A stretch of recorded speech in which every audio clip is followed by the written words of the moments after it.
Broadcasting from the world headquarters of the National Floor Safety Institute is America's slip and fall guy, Russ Kenzie. This is America's slip and fall guy, Russ Kenzior. Thanks again for listening to my podcast. Today we're going to be joined by a walkway auditor who has been with us in the past, Mr. Brent Johnson with Traction Auditing.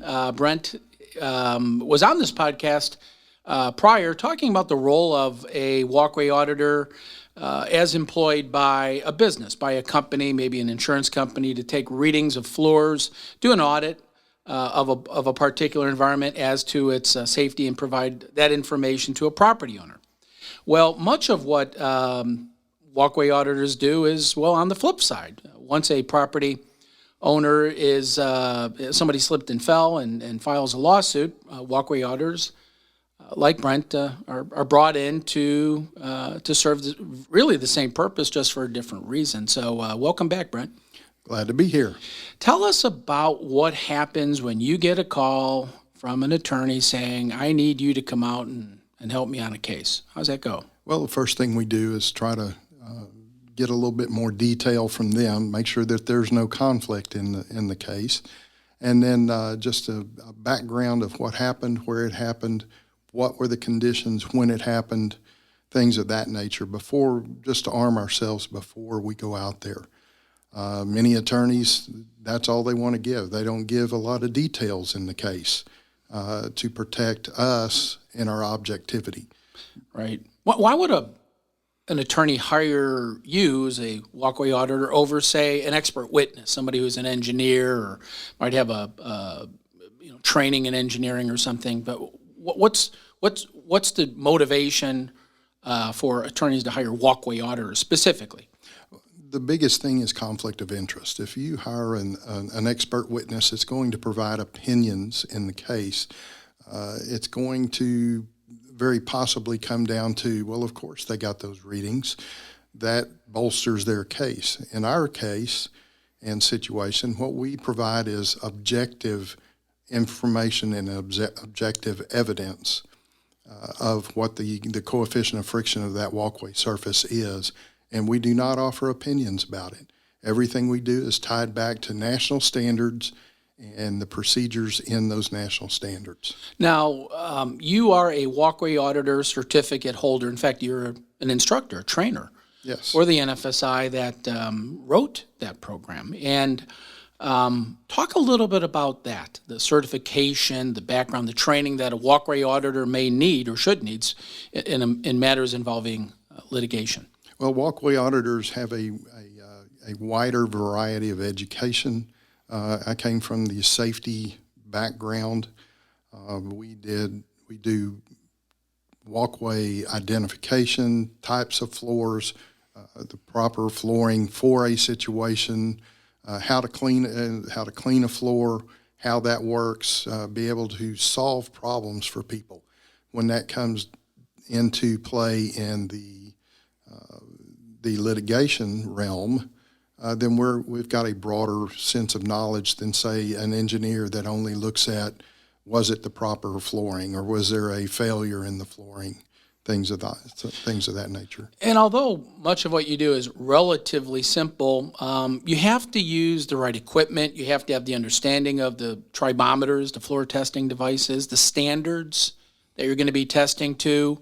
Talk a little bit about that. How do you go about knowing you're using the right device, you're referencing the right standards, and at the end of the day, when you ultimately produce a report, you're providing the relevant information that will benefit the attorney that retained you, and frankly, eventually a jury who may hear this. Well, number one, you need to hire the right person. There are people that have all kinds of degrees that don't belong out there walkway auditing.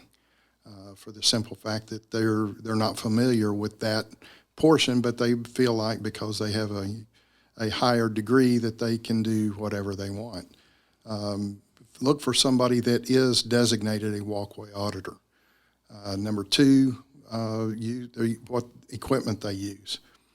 There's equipment out there that does not measure coefficient of friction, but yet it's out there being used today. And many attorneys don't know the right questions to ask. So hence we do educational programs like this. Wait, you mentioned they don't measure what do you mean? What do they measure? They measure what is called the slip index, which has no relevance as far as coefficient of friction. Coefficient of friction is a scientific term, scientifically and mathematically measured, and so it's applicable. The standards that we use only use coefficient of friction.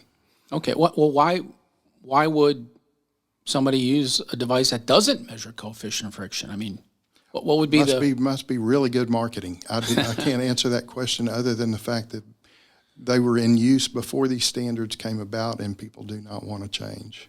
So basically, it's the manufacturers of those devices that are marketing their equipment to experts or people to go out and take measurements of floors. Right. And so now, we only use NFSI approved devices. That means they've gone through an engineering study and passed, so that you know that a device that measures a static coefficient of friction of 0.5 is going to, the other device that's approved is still going to measure the same thing.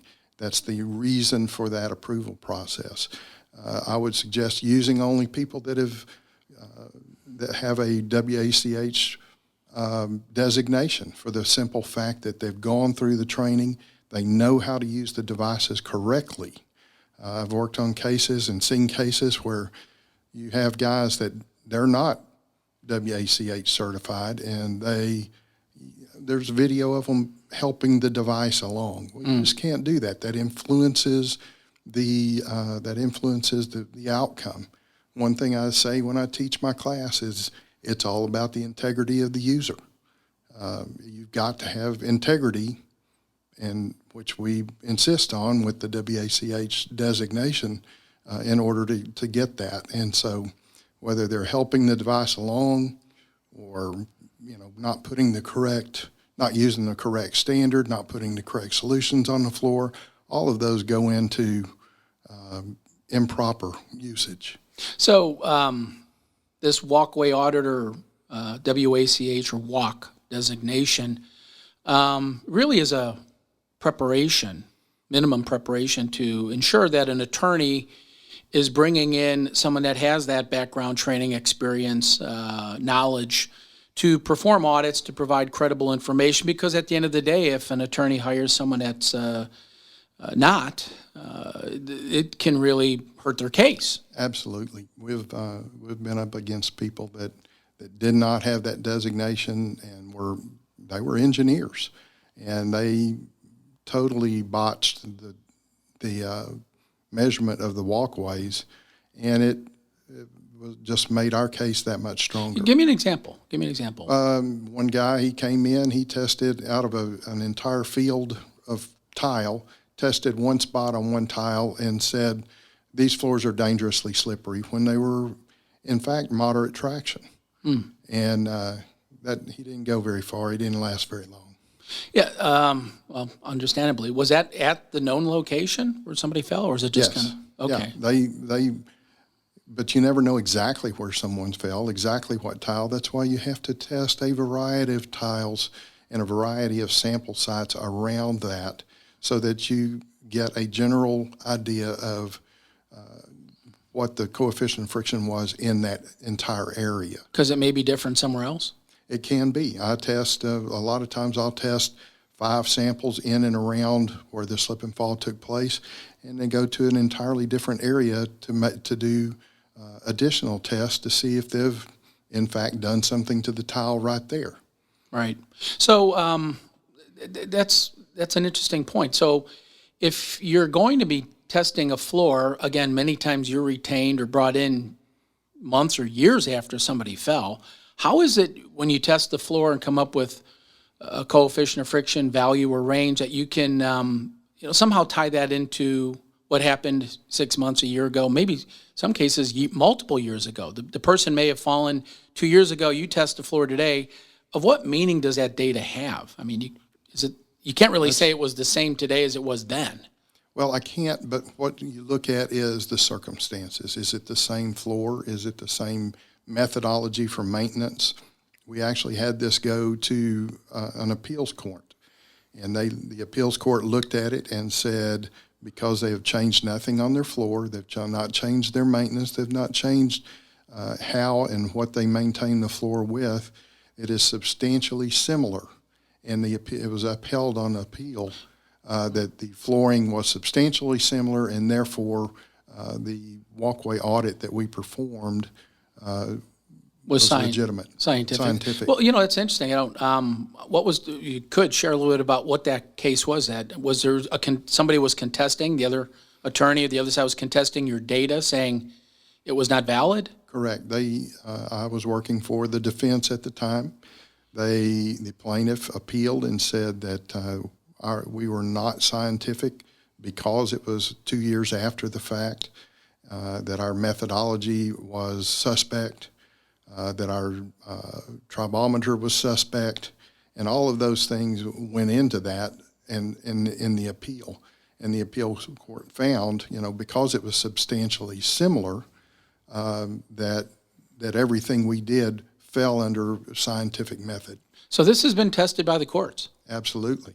Wow. Now, you mentioned defendant. How much of your work is plaintiff versus defendant, does it? We usually stay 55% plaintiff to 60% plaintiff and 45% to defense. So you're seeing both sides? I see both sides. I've been called by both sides and been actually hired by both sides on the same case, knowingly. I would never keep that from them, but they split the fee because they wanted to know. They knew there was a problem. They just want to know how big of a problem and how much that award was going to be. Now, let's say you're testing a ceramic tile floor at a grocery store or restaurant, and you come up with a certain value of coefficient of friction, and say you're representing a plaintiff, and you find that the floor was slippery, low traction. But yet the defendant says, well, we've got data from the manufacturer of the ceramic tile that says, according to their methodology of testing, it was safe. I mean, they get confused with the numbers, all right? The coefficient of friction values numbers may be contested because, a certain manufacturer is saying, no, it was fine. That's confusing. Absolutely. How do you explain that to your clients? Number one, you have to use the correct standard to test to. The manufacturers came out with a standard that is much easier to pass because they use half as much of surfactant in their wetting agent. That greatly influences the numbers. That's the solution you put down prior to testing? Correct. All of our testing is wet testing, and so the solution that we put down has a small amount of sodium lauryl sulfate in it, or soap, to break the surface tension. And they use half as much. And in our research, that greatly affects. It gives you an artificially high reading. So, and their research is just a single value, only for floors that are intended to be walked upon wet, and only one type of test. So they lose half of the testing and then give artificially high numbers. So as a result, we use the standards that are intended to be used on public and private walkways.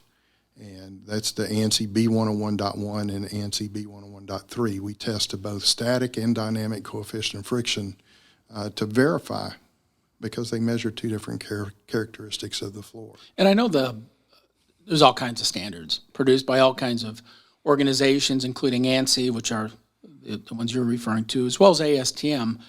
But not all standards are the same, and they're not all designed for the same purpose. The B101 standards are walkway safety standards. Correct. They are safety standards, and that is the reason that we use them. The other standards are for quality control. Okay. And quality control is one thing, safety is another, and they literally say that in the beginning of their standard, that this is not a safety standard. Yeah. And so the actual manufacturer standard states that it is for quality control for uninstalled ceramic tile. Yeah, I noticed a lot of architects. We did a podcast with Mark Edelman, a architect out of Chicago, and he mentioned how that's really brought a lot of confusion to their industry, that architects are specifying products that have a coefficient of friction provided by the manufacturers, but it's really not of the same meaning because they're really not a safety standard. The values apparently are easier to achieve. And so consumers sometimes are putting in floors that may not have the level of traction or slip resistance they thought, only to find out by way of a lawsuit when a walkway auditor comes out to test the floors that the floor was nowhere near what they thought it was. We've been in a case like that. It was at a high-end casino, and they installed floors that they thought were at least moderate traction, and they were with half as much surfactant. However, when you use a safety standard to test them, they were extremely low. And as a result, a man slipped and fell and shattered his knee, which already had a knee replacement in it. And so here's a guy that's going to pay for that the rest of his life because of confusion wrought by conflicting standards. So, let's go back a little bit for the benefit of our listeners. We've been using terms like high, moderate, low traction. What does that mean? There's a standard, the ANSI NFSI B101.3 or .1 standards, and there's 3 traction ranges. Explain a little bit about how that works. What meaning does that have? Well, you have low, moderate, and high traction. Low, of course, is pretty self-explanatory. We speak like insurance companies in terms of risk, and that just elevates your risk to an unacceptable level of slips and falls. Moderate traction and high traction, those would be some slip-resistant floors. If it's a floor that's that's intended to be dry, then moderate traction's fine. There's nothing wrong with that. High traction is for floors that in a kitchen, in a bathroom, around a pool that are going to be possibly wet. Those are the floors you want to ensure to be high traction. You mentioned insurance companies. Are they starting to do this? Are they hiring auditors? Are they testing floors? What's going on in your experience with insurers? Well, there's 2 things that are going on with insurers. Yes, they're hiring auditors. The fraud is not a huge percent, but it's a large percent of payment, and so they want to know: do we pay this claim or do we fight this claim? And we can provide that objective information on that. Number 2. They are now starting to encourage their clients to do the audits, to perform audits and garner some types of discounts. We offer discounts to certain insurance companies that tell their clients, hey, you need to have this done. Because you are affiliated with us, they will give you a discount for that. Oh, okay. Well, it sounds like progress is being made, huh? Slowly but surely. Now, when you're going to do an audit, a lot of people maybe are confused by the term audit versus inspection. You're doing more than just taking coefficient of friction readings. You're not just there, pushing a device around or using a device to come up with data. You're actually collecting more information, aren't you? Correct. If we're doing a full-on audit, we do that for several companies. We go in, we look at everything from the coefficient of friction of the floors, of course, to how they clean their floors, what they clean their floors with, how they maintain, what the traffic patterns are, things that they can change to make things safer. All of those things go into an audit to give them the maximum amount of usable information. So you're preparing a report that will contain a wide range of information, photographs, measurements, stuff like Correct. that? It has floor plans. It has photographs. Every place that we've tested will be identified, and then we encourage them to do that on an annual basis so we can come back and see if they've made progress. We've got one large company that went from having multiple slips and falls a year on their terrazzo floor to having none. Just by following what the audit recommendations are. They changed what they waxed the floors with, the terrazzo. They changed what they cleaned their floors with and the methodology of it.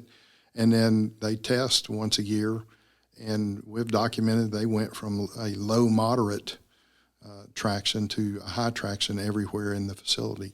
So when you're doing an audit for an insurance company or an end user, you mentioned casinos, that's a different process than when you're retained by an attorney, or is it the same? Correct.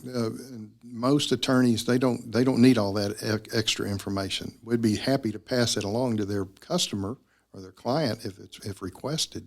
But all they want to know is, what was the coefficient of the floor? Did it comply with the national standards? And could it have been a possible cause of the slip and fall? So let's play devil's advocate. You get hired by a plaintiff attorney and you do your testing and you find that the coefficient of friction is high traction.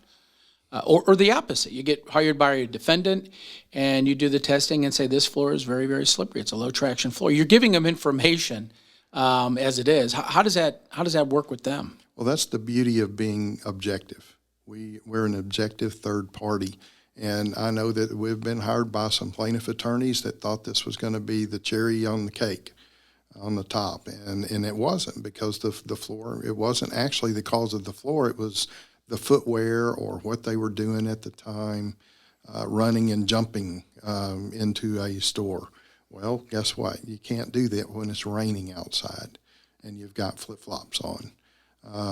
So because we are objective, we tell them, here's the information.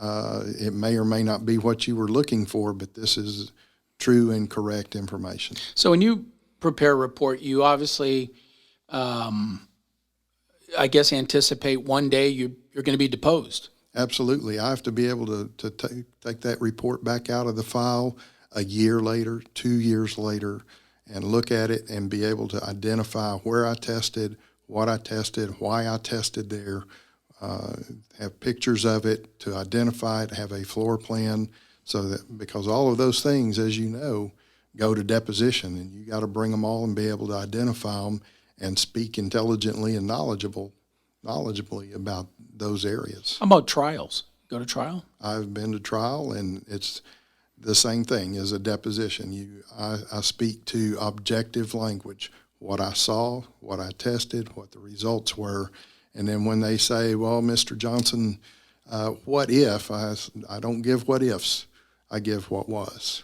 Right. You know, it's funny. Like it's your job. Yeah, that's right.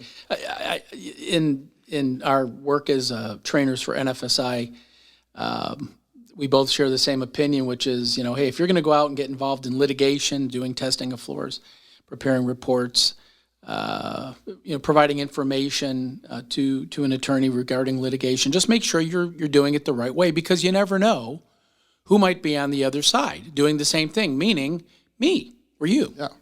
Brent. Hey, so if you're going to produce a report, you're going to get involved in litigation, understand that the other side might bring in somebody else who shares your level of experience and training and may come up with different results. You never know, but just do it right. That's the key, is, don't become a biased participant in the case. Remain a third-party independent source of information. That's what attorneys really want.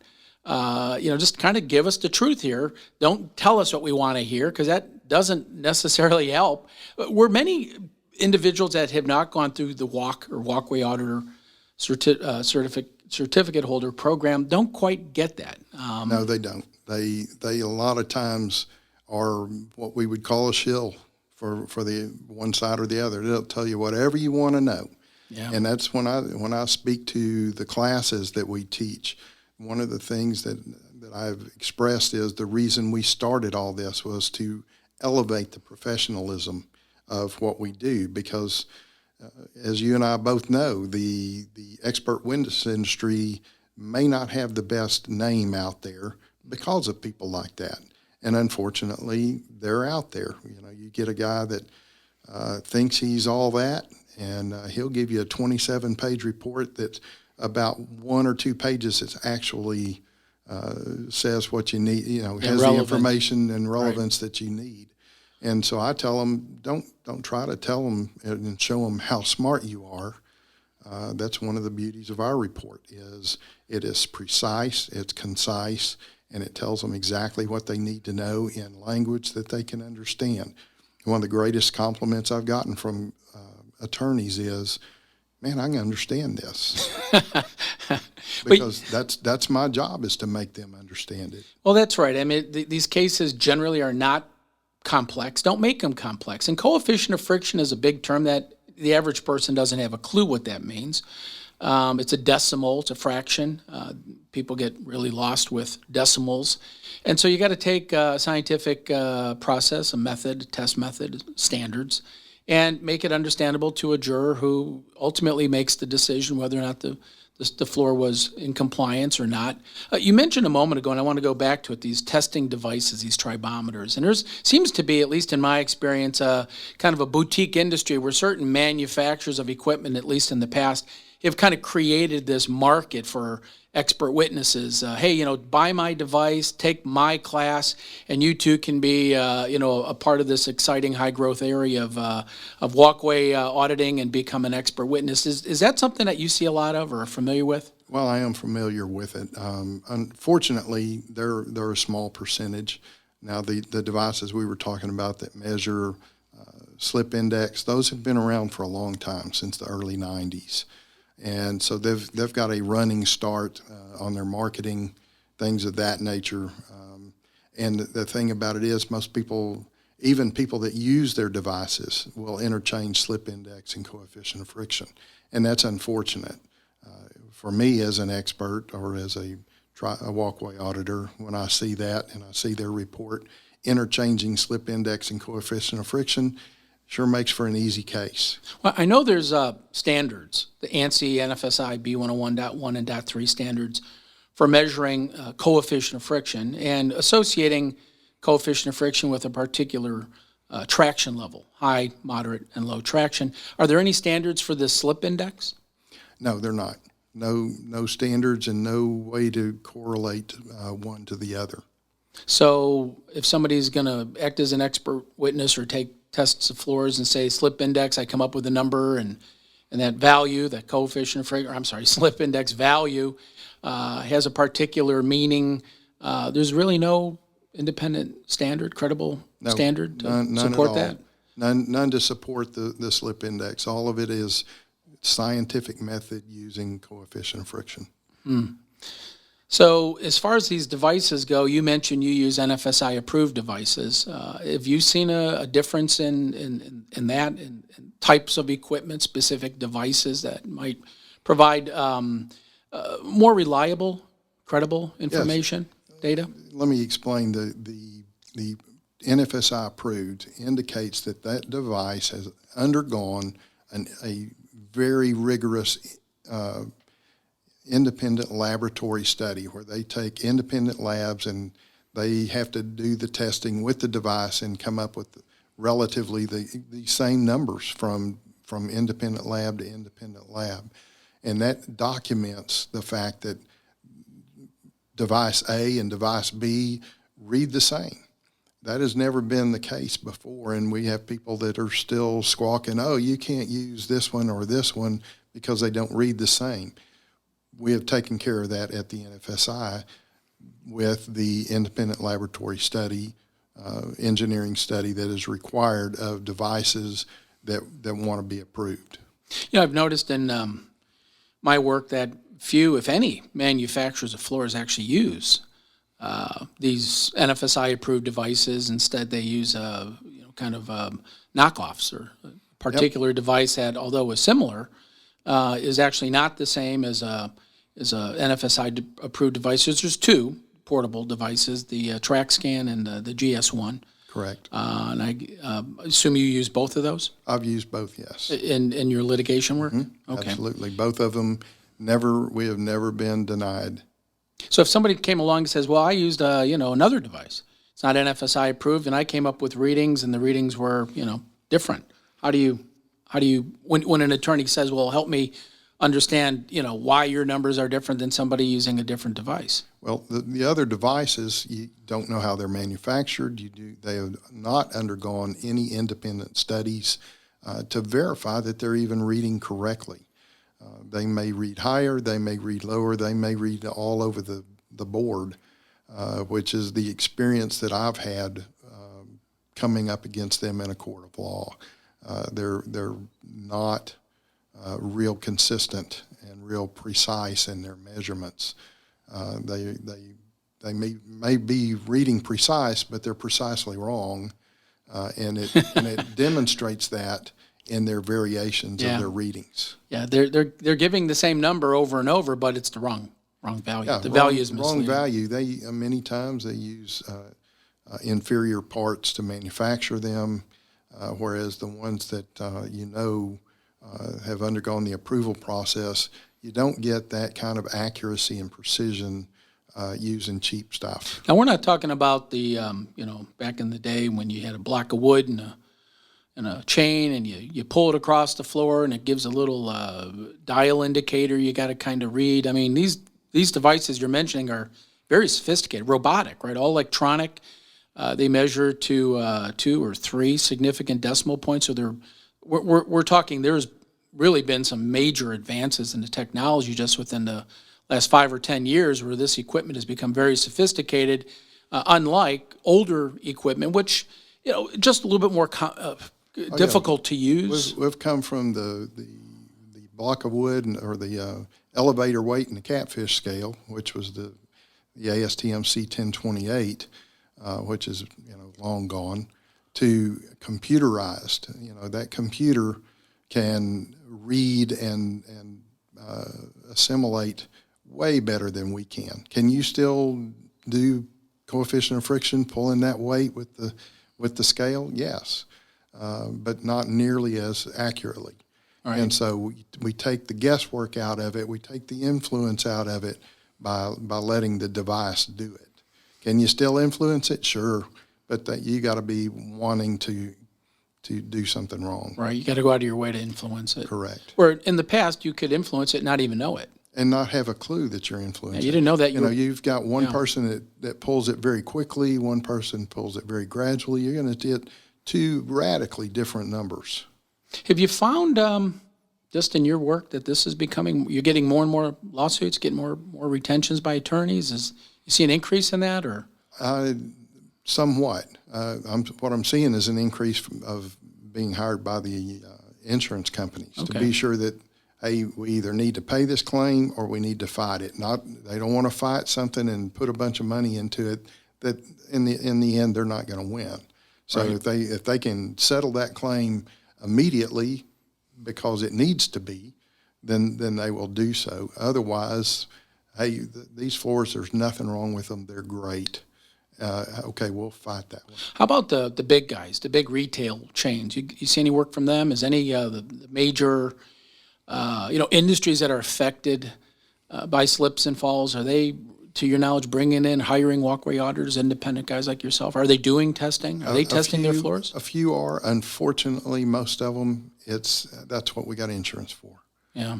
That's what you see. We'll raise the price of bananas 2%. Right. To pay for it. They don't want to know because there's some grocery store chains literally, they don't want to know. They don't document anything because if we document something, then that means if somebody slipped and fell, and then we have constructive knowledge. Yeah. And if and they think that they can just stick their head in the sand, and it's not going to affect them. What they don't realize is they're the easiest ones to go after. Yeah. Well, I've seen the same thing where a large retail chain will basically have a business strategy of, we don't want to test our floors because they may tell us we have a problem, and if we have a problem, we have to do something about it, and doing something about it means spending money, and we just don't want to put any money into solving the problem, so let's pretend it's not a problem. We don't know anything about the problem because we never tested our floors, and when somebody slips and falls and gets hurt, they kind of play dumb. That's the first time that's ever happened to us, even though it's a chronic event. And without beating up any particular company, but this is the single biggest form of claim that the retail grocery store industry has. I mean, you mentioned casinos, healthcare. We can go down the list of industries that this is the number one form of injury, and it would seem that much of them can be prevented by simply being proactive, bringing in an auditor, getting some data, providing some insight, take corrective action. It may not solve the problem entirely, but it certainly, as you illustrated, could make a big difference. And so, why is it, Brent, that folks just, maybe they just don't want to test? Well, part of that is whose pocket is it coming out of? I know several people, they would love to to do walkway auditing and cure the problem that they have. Unfortunately for them, the cost of the slip and fall comes out of their budget, but the cost of the maintenance comes out of somebody else's budget. So in order to change how they're doing it or what they're doing it with or the chemical that they're using, that takes money and it takes time. And if it doesn't work, then somebody's on the hook for it. And so because it comes out of their budget, they say, oh, well, we're going to stick with what we've got. And the other guy that the slip and fall comes out of his budget is left hanging. I've seen that time and time again, that budgets play a big role in it and trying to make themselves look good on their budget. Have you ever, just out of curiosity, approached, a retail chain and you come out and do some testing for you? And I mean, what do they say to you? No? Oh, we've literally offered it for free. For free. First, we thought, okay, well, it was a rather large chain. We'll do it for $500 per store.